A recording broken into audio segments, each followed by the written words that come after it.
It's Valerie Ling again. You get me twice tonight. I'm coming live to you from home now. Almost going to step out for dinner because it's raining, it's cold, and I tapped into my intuitive cues and I really just didn't feel like cooking today. I happened to stumble upon an article that the cybersecurity workers are burning out. Oh my word. And the funny thing was that the minute I read that, I felt a threat. Okay, I know people who work in cybersecurity and understand how important their role is in our world. And the article actually talked about how cybersecurity folk are like first responders these days, and they are, right? They work when we sleep to protect the things that is one of the most important things in the world at the moment, which is information and identity. Ponder on that. Information and identity as being commodities that we trade these days. And I just wanted to come online and actually say something very, very specific and clearly. Hey, Gerda, thanks for joining me. Do you have a sense that you have to read everything and know everything, and it leads to two outcomes? One is paralysis of analysis, like you never feel competent or good enough until you've read everything on the topic. One outcome, or the second outcome, is that you feel completely overwhelmed by the sense of not knowing, right? Because there is this belief that you have to have 100% knowledge.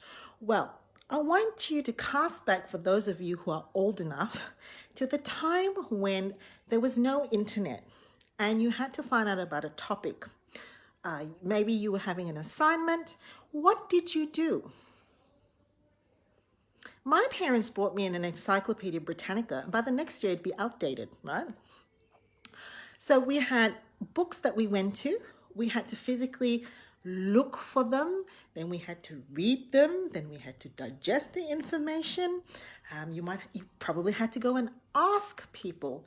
Well, the point is that knowledge and information this day happens at lightning speed. It is impossible for you to know everything. And so the impulse to research and to know, which actually comes from a fantastic posture of being analytical, loses the other part of the equation, which is to be contemplative, reflective, and synergistic in the information. So you want to synergize that information. And when you live in an online world, you're always going to be outdated. Even now, 1 second ago, like 5 gigabytes of data just became obsolete. Guaranteed. So here's what I want to say into the burnout space. Number one, have a growth plan for yourself that is not based on shiny objects. Tom over there knows that subject, so I need to know about it as well. Look, I'm definitely vulnerable to that. I feel like I should know everything the world has written on burnout. Thankfully, there isn't that much at the moment, so I can kind of keep up to date. But look, I'm also a psychologist, I'm a supervisor, I'm a parent, I have medical stuff. I could keep going. But the important thing is you have a growth plan that is clearly aligned to what you want to see achieved in 12 months, right? One thing that you don't know, perhaps, that you'd like to know that's related to personal interest.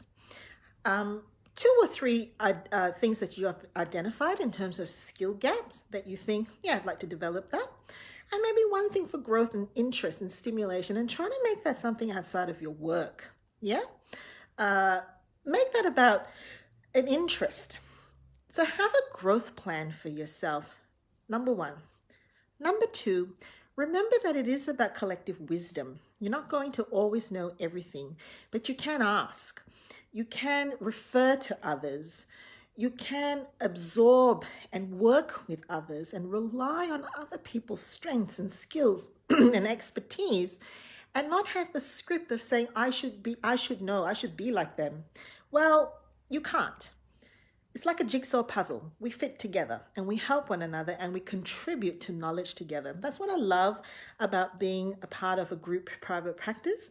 It's very hard for me. I will say to you that I often feel incompetent, that I should know everything. Every case that walks in, I should have the knowledge to do this. But I recognize that wisdom comes from actually reaching out to one another, figuring it out together, adding collectively to one another's wisdom. So there is narrative knowledge as well, isn't it, from our experience that we add to one another's knowledge. And the third thing is really to basically say to yourself that it's actually okay not to know, because that's where growth comes.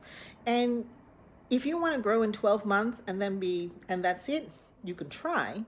But if you can accept that it's also in the not knowing that we grow, then the mindset to let go of the belief that we have to figure it all out, know everything, read every book on the topic, click on every hyperlink that leads us down the portal somewhere else, we can let go of it. Because at the end of the day, we've got to step out of that and synthesize. So very often what I say to myself is, Valerie, trust in the cognitive processes of reflection and synthesis.